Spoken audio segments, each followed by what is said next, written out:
কয় আপনার যে মাথায় চুল নাই দোকানদারি করতে অসুবিধা হয় না? দোকানদার হাই হারামজাদা, আমি দোকানদারি করি মাথায় চুল নাই তাতে কি? কয় কোনো অসুবিধা হয় না? কয় না, কয় কোনো দিকে অসুবিধা হয় না।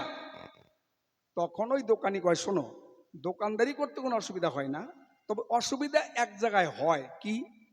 কয় আমি প্রতিদিন সকালবেলা ঘুম থেকে উঠে যখন হাত মুখ চোখ এগুলো ধুই, একটা নিয়ম আছে যে কপাল পর্যন্ত ধুইলে ভালো, কিন্তু ওই যে মানে কপাল যে কত দূরে এইটা টের পাই না আর কি, এই অসুবিধাটা হয়। ঠিক এটা আমার দাদার, মানে ঘুমের থেকে উঠে যখন ব্রাশ করে মুখ ধয়, ধুইতে ধুইতে ধুইতে গোটা মাথা ভিজাছে, কিন্তু কপাল কোনটার খুঁজে পায় না।